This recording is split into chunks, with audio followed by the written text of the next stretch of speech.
എൻ്റെ മോൻ്റെ കളിപ്പാട്ട പൗച്ചാണിത് കേട്ടോ. ഇതിനകത്ത് നിറച്ചും കളിപ്പാട്ടായിരുന്നു. ഇവൻ എന്തേന്നറിയാമോ, ഈ കളിപ്പാട്ടം മുഴുവനും എടുത്ത് രാത്രി ജനാലയിൽ കൂടെ പുറത്ത് പറമ്പിലേക്ക് കളഞ്ഞു. എന്നിട്ട് അതിനകത്ത് കയറി പാത്തിരിക്കുകയാണ്. എന്നോട് പറയാൻ തിരിഞ്ഞു നിൽക്ക്, അവന് പാത്തിരിക്കട്ടെ. പിറ്റേ ദിവസം രാവിലെ ആയപ്പോൾ ഞാൻ കണ്ട കാഴ്ചയാണിത്.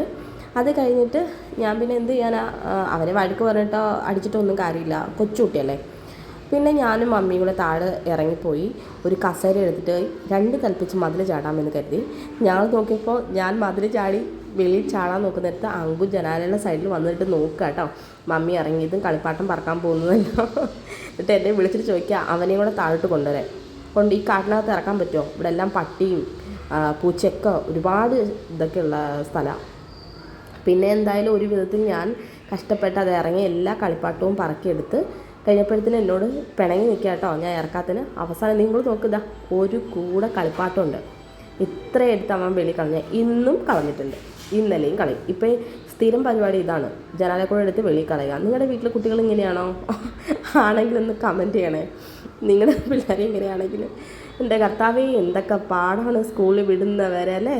ഞാൻ പിന്നെ ഒരുവിധം മധുരടി, എനിക്ക് നാണക്കേടായിരുന്നു റോഡിലുള്ളവരാരും കാണുമോ എന്തോ എന്നുള്ളത്. എന്തായാലും ഒരു വിധത്തിൽ ഞാൻ ചാടി ഇറങ്ങി. പാവം എൻ്റെ അമ്മയുടെ ഒരു കഷ്ടപ്പാട് നോക്കുക, ആ അതിലെ കൂടെ നടന്നു പോകാൻ ഇതൊരു പാടാന്നറിയാം. എൻ്റെ അമ്മ എന്നിട്ട് അത്രയും പാത്രം കളിപ്പാട്ടം എടുത്തുകൊണ്ട് ഒരു വിധത്തിൽ കൊണ്ടുവന്ന് വെച്ചു കേട്ടോ.